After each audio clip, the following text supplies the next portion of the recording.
It's going to be a great year. You know that? Yeah. Heck, it's been a great year. Hasn't it? At least mine has. How about yours? Woo! That good. How many were at church a year ago at Sunday service? A year ago. Remember being here a year ago? Not here, but in church a year ago? Remember what we were doing then? We don't? Okay. Well, church existed in a trailer, which actually still lives out in back of this building. And every Sunday morning, somebody would get up way before breakfast, go get that sucker and bring it to where we were meeting, unload it, set everything up, set up all of the music, make sure the chairs were, you remember this. And then those of you who are not involved in that, when you did come to church, you got to sit in such fabulous chairs, didn't you? Do you remember that? Look how far we've come in the past year. What a journey it's been. It's been a beautiful journey. So I want to talk this morning about endings and beginnings and what happens in the middle, which is this little time that we call now. Kurt said it. Every ending is a new beginning. And every new beginning is, what did you say? The end of a different old something about confusing. It was confusing. Thank you for confusing me.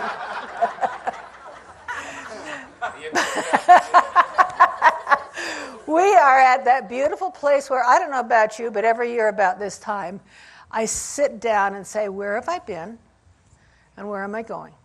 Do you do that? It's a good idea if you don't, because it really, if you want to get confused, that'll do it any minute. Yeah. But it's been a really good year. It's been a good year for me. I hope it's been a good year for you.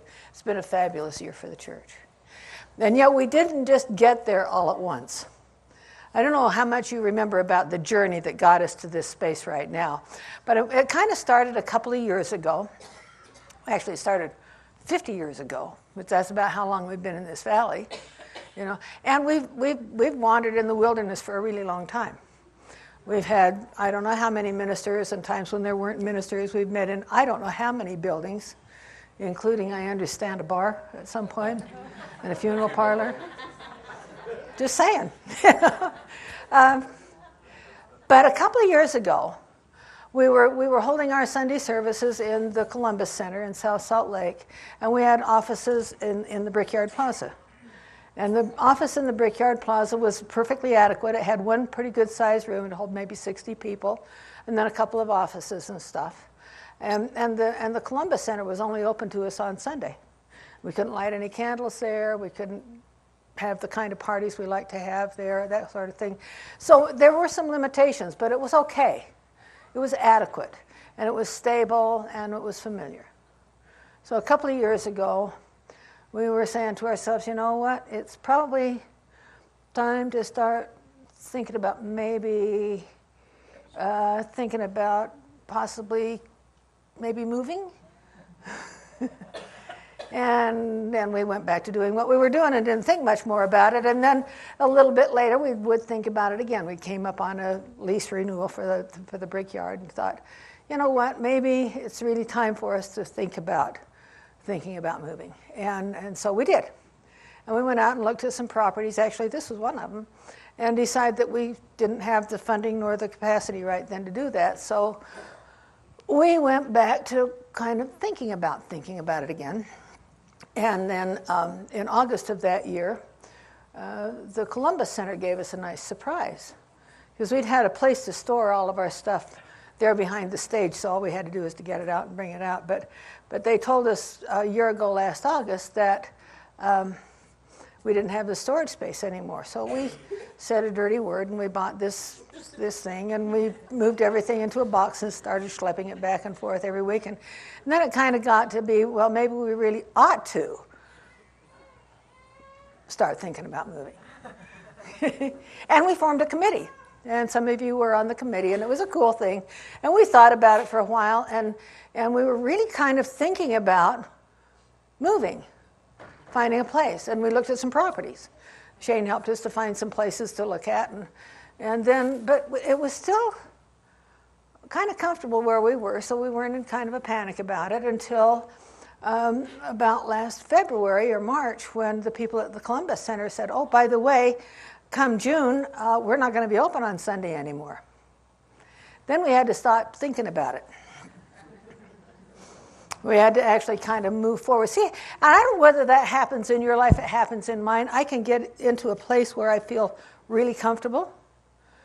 And, well, maybe not comfortable, familiar. Because as uncomfortable as we were with the Brickyard situation and with the situation at Columbus Center, we were being well served. It was adequate, and we were fine. It was only after we began to feel some discomfort, actually a lot of discomfort, actually kind of a foot in the back of our, pushing, that's when it started really feeling real. There's a phrase that I love to use that says I've forgotten it. The enemy of the... Okay. We need to begin to look forward. That the enemy of the best is often the good. Okay? If it's good enough, why change it? And we felt like it was good enough.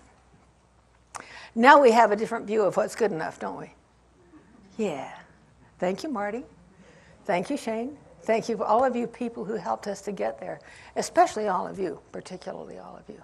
Because everybody, I got a chance to look back at the videos of us moving into this place a while back. Oh my gosh, that was a lot of work. Pictures of us scraping up old carpeting and all that stuff. It was fabulous.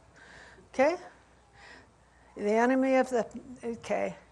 One of the things that happens as we move from one space to another in our lives, as we begin to create the ending for what's been happening, is that sometimes what we do is we decide to get angry at all of that because that feels like it's giving us the impetus to move forward. Does that make sense? There aren't that many friendly divorces. Because what you do is you make yourself, your former partner, really wrong so you get to be right. We do that when we leave churches.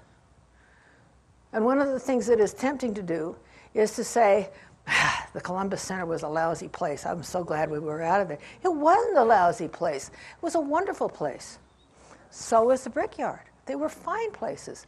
The easier way to move forward in any situation is as you are letting go of something to bless it. Does that make sense to you? So there's this wonderful place that we used to be. It was called the Columbus Center.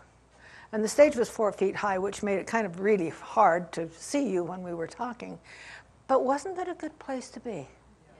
It really was a lovely place to be. I bless the Brickyard office. Do you know who's using the Brickyard office now? I think it's fabulous. Unity Spiritual Center has moved into our old space. And that's where they're holding Sunday services. It's a beautiful thing to be able to release what was with love in order to move into a new space of being. And that's an important thing to remember. And that's what we've kind of been done. That's kind of what we've been doing. We've been blessing the old place, moving into this place, and now here we are. And you look at where we are right now. We've got this beautiful facility. For the first time in a very long time, we've got a really stable community. We've got a fabulous minister, who, by the way, is out visiting his mommy in Oklahoma this weekend. Okay? Just in case you missed him. We've got fabulous music, don't we?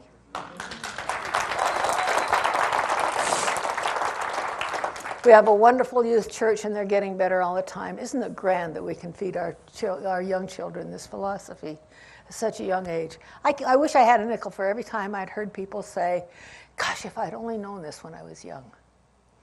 You know what I'm saying? They do. I think that's wonderful.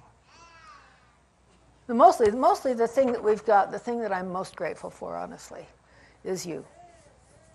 Because you created this. And you're the ones that are going to create our next steps. You are. Because this is your church. It's my church. It's our church.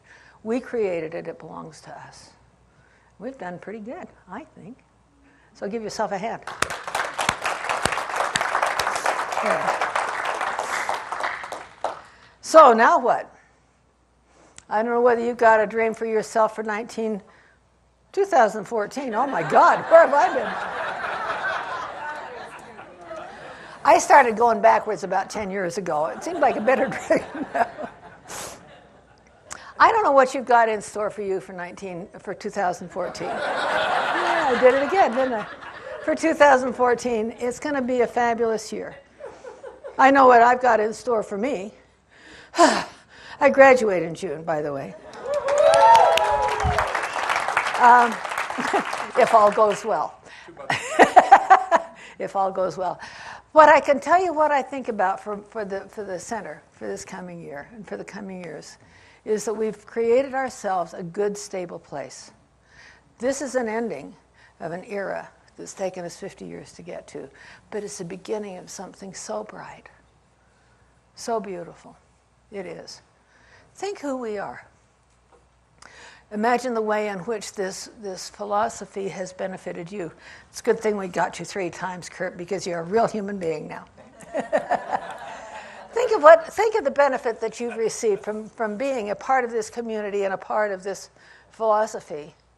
And wonder, I've heard this all the time, what would happen if this idea, this place that we are, this group that we are, were spread itself out over the entire city of Salt Lake? And touch the lives of all of these people. Allowing them to be their own way, to worship their own way, be their own thing. Ernest Holmes never thought this was going to be a church. His whole idea was to take these ideas that he got put together. He never had an idea of his own in his life, by the way. They were all somebody else's ideas. He just put them together.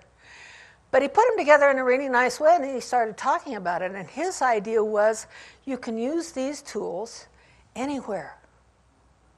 Anywhere. So you can use these tools if you want to go to Catholic church. Use the tools. They're good tools. Use them in the LDS church. I don't care where you are. These tools work. Instead of trying to bring other people into our congregation, how would it be if we brought those tools out to where they are so that we could build a better community in the city of Salt Lake? Let's expand it a little bit. Maybe we could go from Payson to Logan. And from Vernal to Grantsville. Or maybe, just maybe, do you know how many religious science churches there are, the science and mind churches there are in the state of Utah? 2. Us and St. George. Do you know how many there are in Wyoming? None. Do you know how many there are in southern Idaho? None. We've got a huge area here of people who, wouldn't it be nice if they had these same tools? Wouldn't it be nice? And we can do that. See, that's what I'm thinking we can do. I think that we've got a future that's very, very bright. And how are we going to do that? Well, I'd like to start by thinking that we'll use what we say we're going to do. Who we are is an open, welcoming community, celebrating our divinity, loving our humanity, and nurturing our journey of spiritual discovery. Let's make it a bigger we. We are an open, welcoming community. We welcome people in these doors, of course, obviously we do. And we welcome all kinds of people in through these doors. Utah, until fairly recently, has been a fairly white bread community. That's no longer so. So we're going to study diversity for a little while so that we can get our heads around living in a bigger community, a bigger culture than the culture that we're accustomed to. Again, it's going to take us outside of our comfort zone and into a larger place. But Charlotte Starks is doing a fabulous class soon on diversity. She's been teaching this for years. Welcoming community. Welcoming whoever wants to come in through these doors and welcoming people who even 2 or 3 years ago, people who found us because somebody brought them. A neighbor brought them or a friend brought them. Now most of the people who hit our doors find us because they find us on the web. Now there's a whole new thing going on here because we have technology that allow us to do things that we've never been able to do before. We can welcome a much larger community than we have welcomed so far, and we don't even have to expand our walls. All we have to do is expand our technology. I think that's a fabulous thing.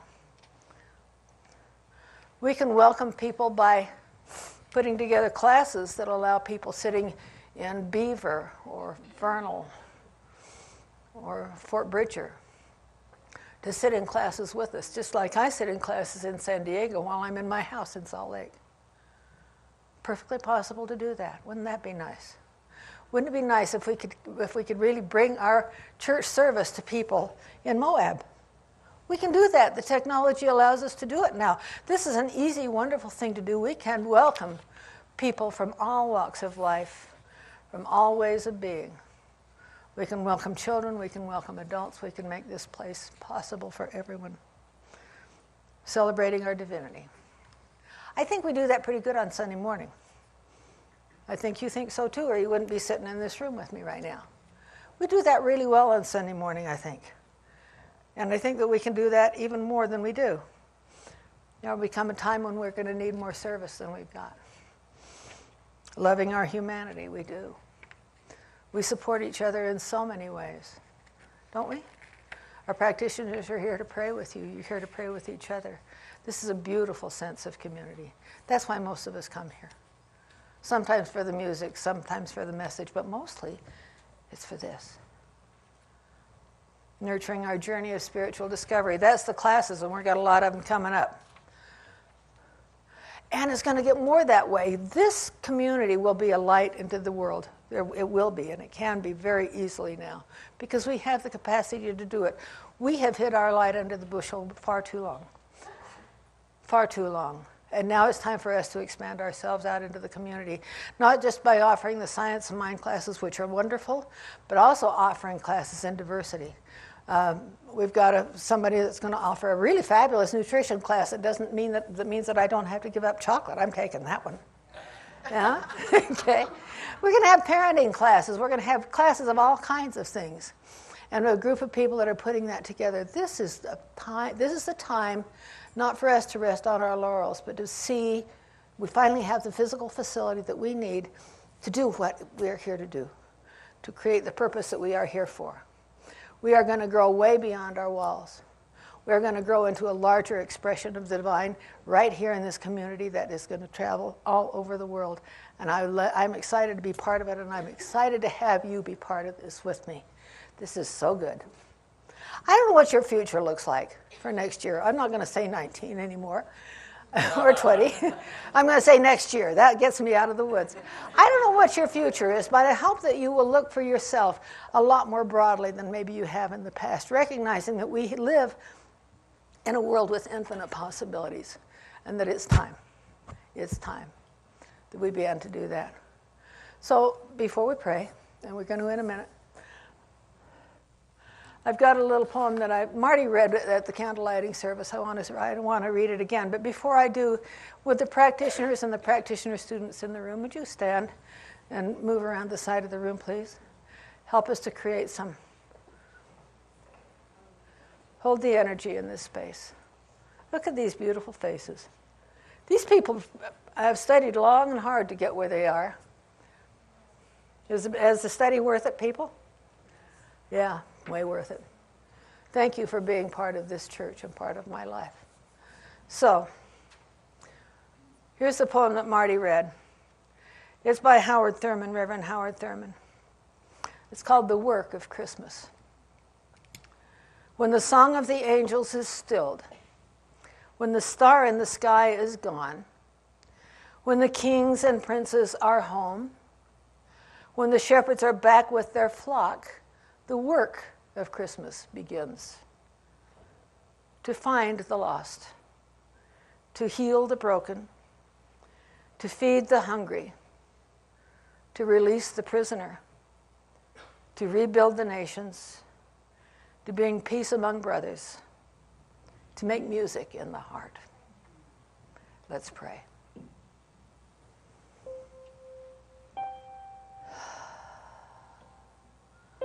We move into that beautiful silence in our hearts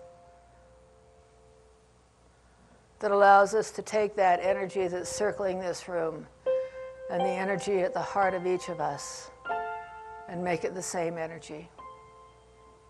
This we call God.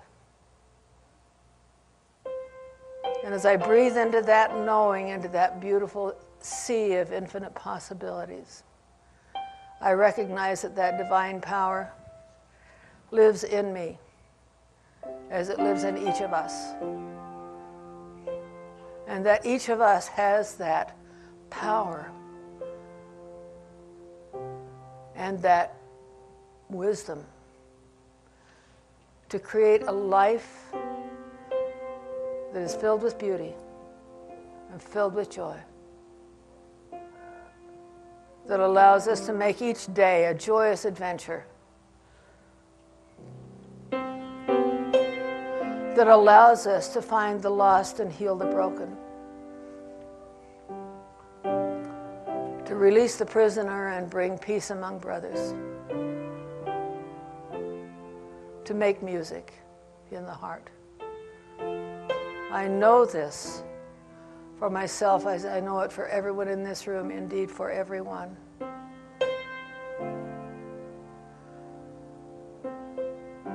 And as I know that, I also know that all spiritual paths are perfect.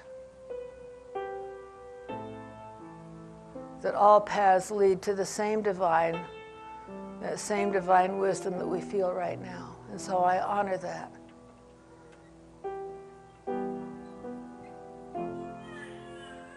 I honor the days and weeks that have gotten us to this place.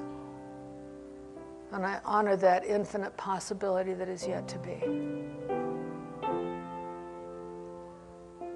What a blessing it is to be in this life and in this place and in this time. I love it. I let it be. As together we say, and so it is. So it is.